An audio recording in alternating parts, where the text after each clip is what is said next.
the locals have started to play with it.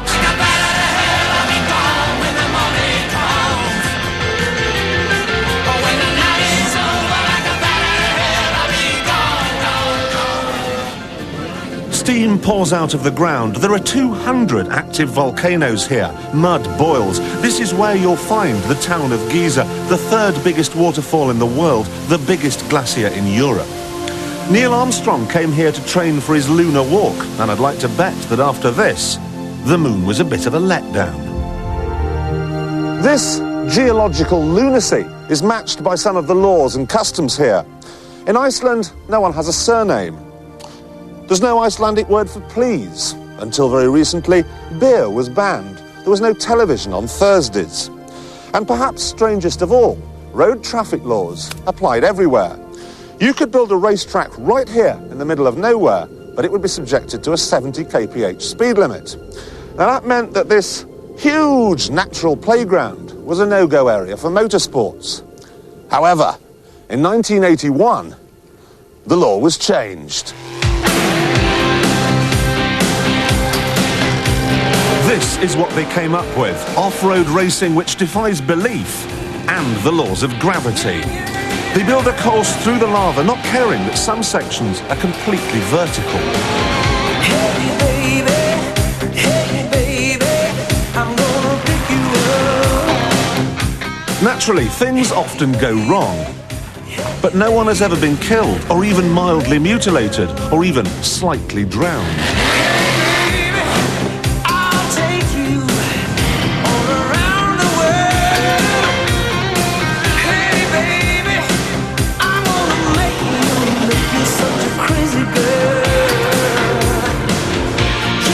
This man had his car fixed in 10 minutes and went on to win the event. But this man is the championship leader.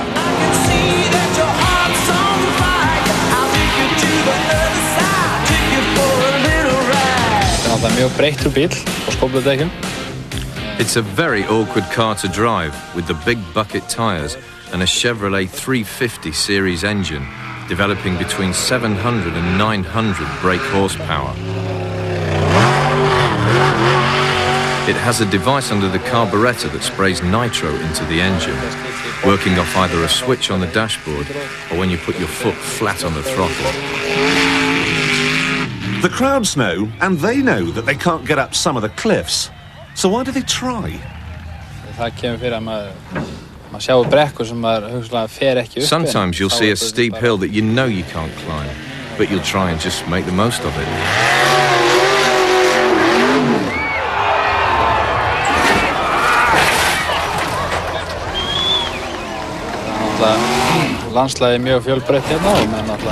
It's the country. We're not really mad. It's the land. It's there as a challenge. And you have to try and conquer it.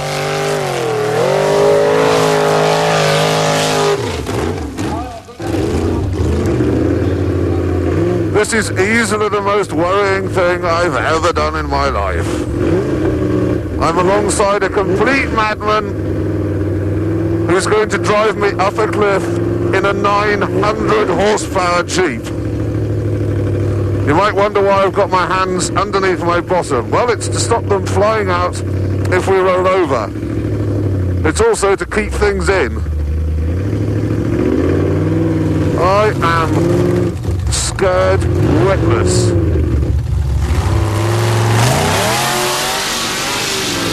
Where's taking the Michael?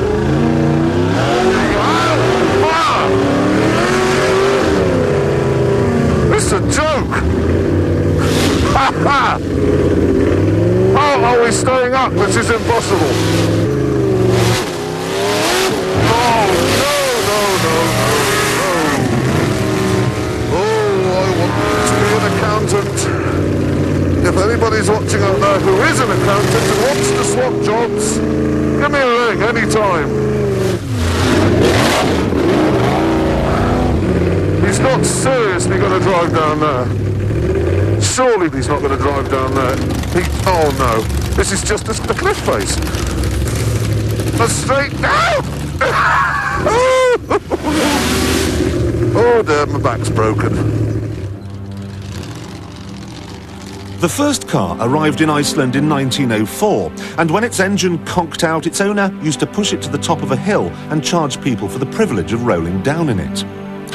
Stranger still, Iceland did once have a car factory, but it was a short-lived enterprise, and this is its only remaining product.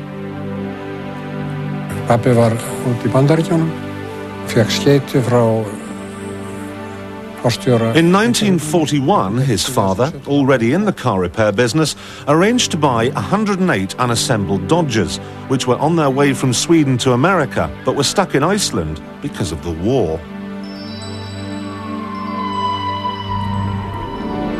He built the factory and the cars in less than a year, but with no more kits, the project died. As did the cars as soon as they were exposed to the terrain and the weather.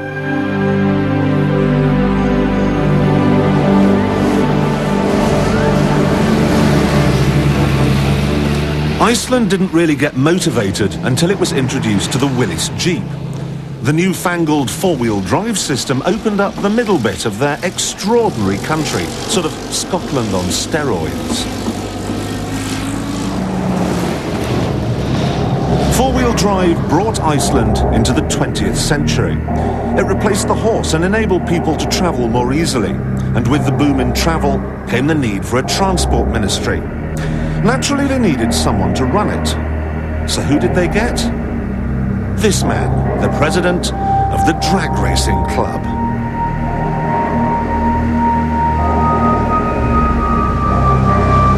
What sort of roads do we have? I mean, there's Road 1, yes? Yeah, Where does that go? around the country. And what about Road 2? There's none. No Road 2? No road to. Unnumbered tracks don't get tarmacked or named until the demand is there. But their idea of demand is rather different to ours. Heavy traffic is depending on where you are, but on the countryside we would measure it by perhaps 100 cars per day. 100 cars a day? There can't be too many transport ministers or even assistant transport ministers in the world who've come and be interviewed in a Blue Lagoon.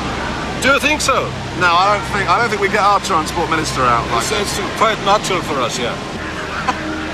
God, I think we should introduce this in Britain.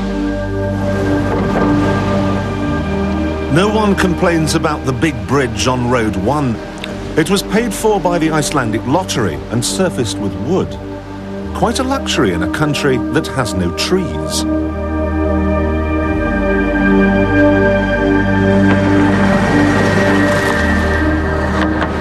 Not many people either. Even though Iceland is 4/5 the size of England, only 250,000 people live here. Half of them in Reykjavik, the most northerly capital city in the world.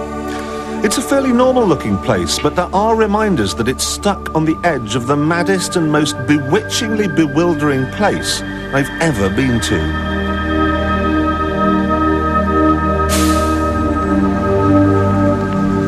If you're rich here, you drive a big van. If you're very rich, you get a very big van. Big vans here can even outpose an S-Class Mercedes-Benz.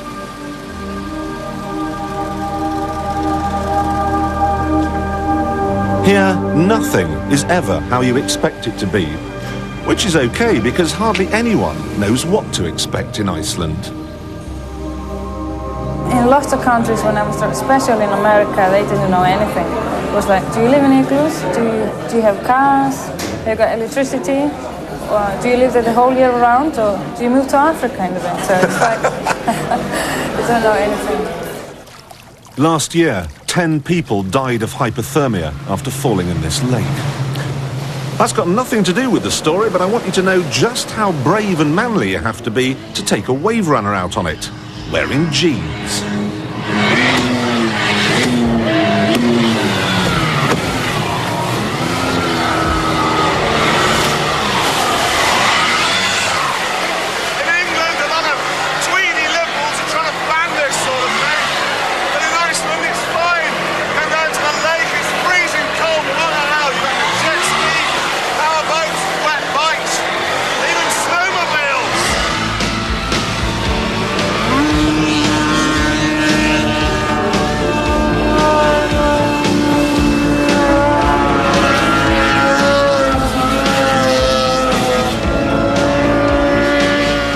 dear chap, this is a snowmobile. This is a machine designed to go on water in a more solid state. What the hell are you doing taking it on a lake?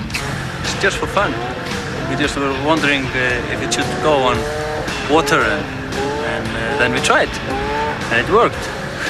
So presumably, if it works on a lake, it'll work on the sea too. No, we have been talking about it for 5 years, that it would be fun to ride to this island with a snowmobile, just because we have been driving over small lakes and it hardly works. Then I decided why not to try. And it was just the day before I went to a lake and tried it. It worked, so then I went to the sea and tried, and it worked. And how far was it to the island? 1.2 kilometers. Across the sea? Yeah, 30 meters deep.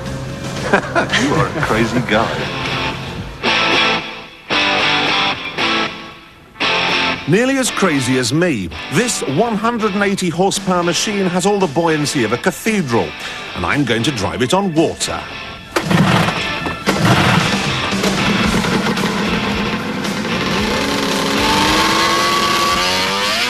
There are two tricks. First, no matter what, keep it on full power all the time and hope the drag doesn't kill the revs too much before you reach the beach.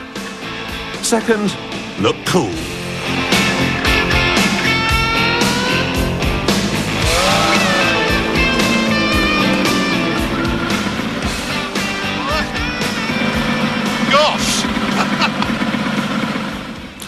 So what is it then that makes seemingly ordinary people behave so strangely? In the summer, it never really goes dark, and conversely in the winter, it never really gets light. And this, I think, does make people, without wishing to be rude, just a little bit bonkers. You see that waitress over there, the one that looks like Demi Moore? Well, earlier today, she took me on a little run out into the country.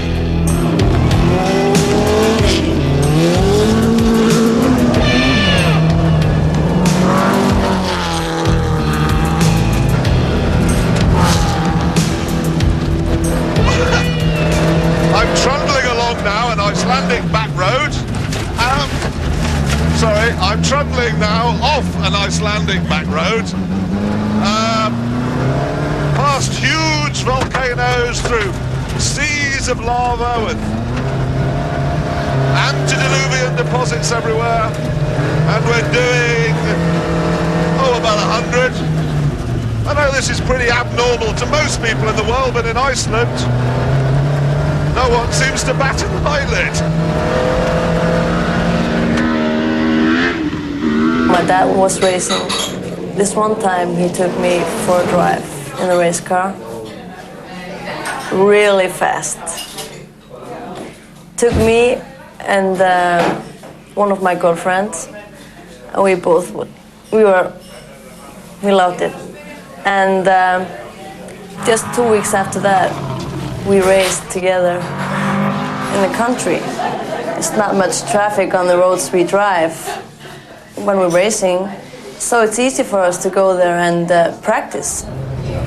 We maybe take 1 or 2 friends with us and ask them to check on traffic, so we can just drive like maniacs.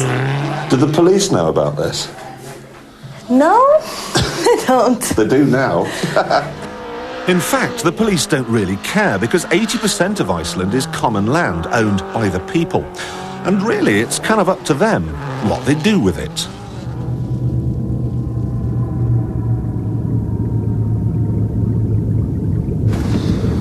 But look, this is a barren rock in the middle of the North Atlantic. There are no trees, there's very little in the way of industry, and you're not exactly tripping over fields of golden wheat. So where do they get the money for their jeeps and their snowmobiles and their jet skis? Fish have made Iceland one of the richest countries in the world, and they don't have to spend too much on power either. Drill a hole in the ground anywhere, and the steam which gushes out provides hot water, power and heating, with no pollution and for hardly any money.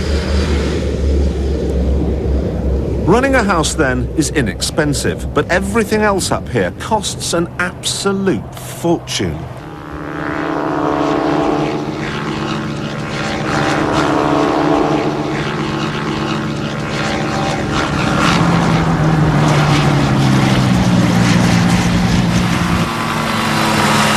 seen it all now.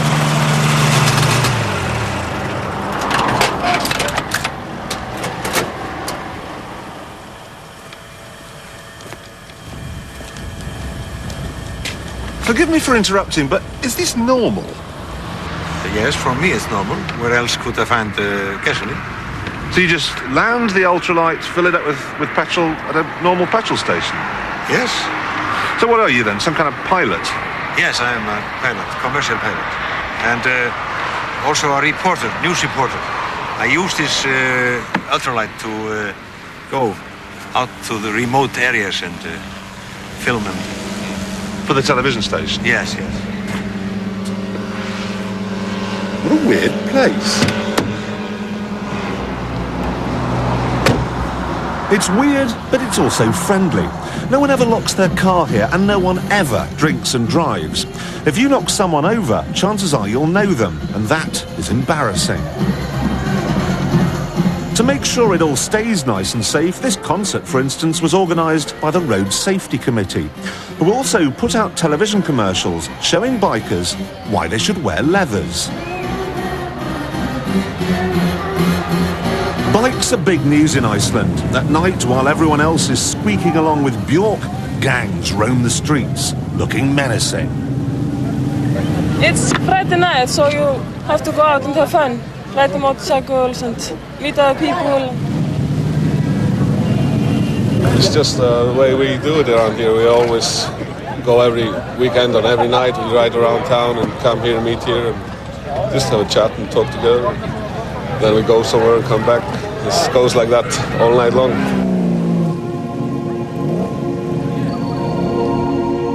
When you've grown out of Reykjavik's nocturnal social scene, a lot of people spend their weekends on safari. It's the same as an African safari, really, only here it's a bit colder and there are no lions.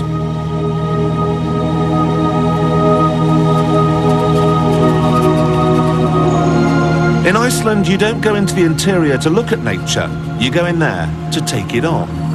And for that you need some serious equipment and some even more serious know-how.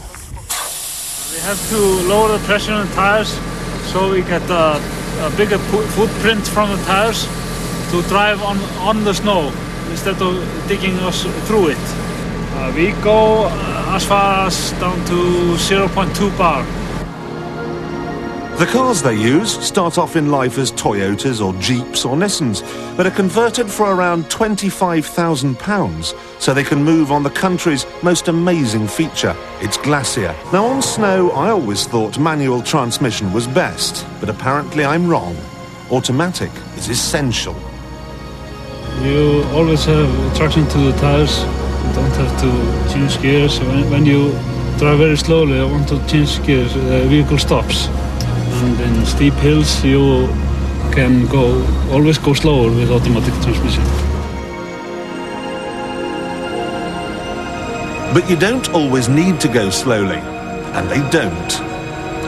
This van has a 5.8-litre turbocharged engine and was built by Iceland's top off-road expert, Benny Eigil something or other. The editor of the US four-wheeler magazines, he told in his magazine that Iceland is 4x4 Jeeps, 4x4 cars is the best snow traveling cars in the world. He have never seen nothing like this. So I'm sure we have the best car to drive on the snow. And I was forced to agree as we bumped over cracks through which you could begin your journey to the centre of the Earth, a book which you may remember was set here. Surveys have shown the ice here is 1 kilometre thick.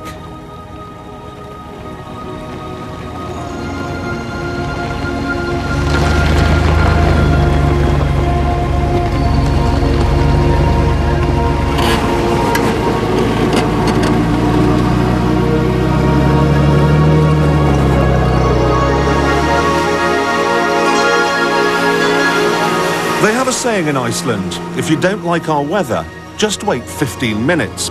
And it doesn't take long before you see what they mean. On a glacier like we are now, we don't see anything. we have to use our navigation system to enter the waypoint we are heading to. And now we are driving almost blindly here on the glacier, using the navigation system.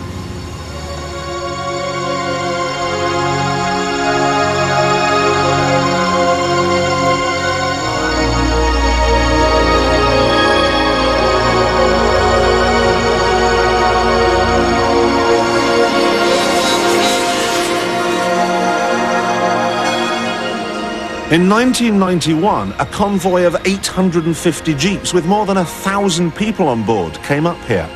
And as I sat with my fingers jammed in the heater outlets, I was wondering why. Then I found out.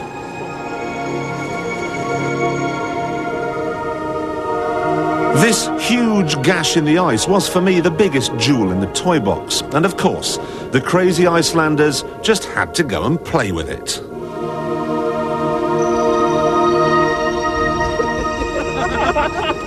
It isn't even slightly surprising that he ended up rather chilly, but it's very surprising indeed that even for 1 minute he thought he'd be able to get out again. Trying to get across the lake over there. Maybe not a lake, but I didn't have enough speed, I think.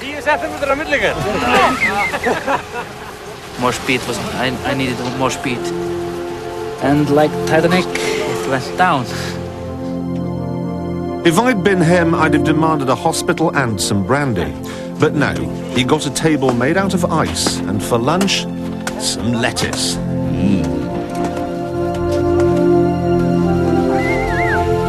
But glacier bashing is not some hirsute macho thing. It's the perfect family day out, like something out of a yogurt commercial. You do need to be careful though, and you do need a hat. You have to know what you're doing. Some parts of the glaciers are moving and there can be cracks which are dangerous, but you have to know the glacier. You just learn to equip yourself for this business. It doesn't really matter whether you've chosen to get up there by land or by air. Still, the most important thing is to keep your head warm. It's very good to be out in the open, and it's a challenge to go out in a wild weather. And the glaciers, they can be quite difficult in the January, February, March months. The weather is 10 times worse than in the lowland. Now, they may have worked out a way to get foxes to sit on their heads, and yes, they can even drive on water, but nothing prepares you for what they can do when this happens.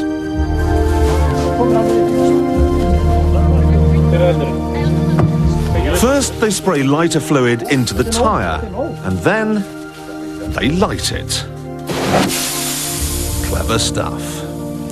But even though they can mend a tyre in less than a second, they still hadn't reached the glacier's summit by midnight. You know, you don't have to be mad to live here. No, on second thoughts, yeah you do. Count me in.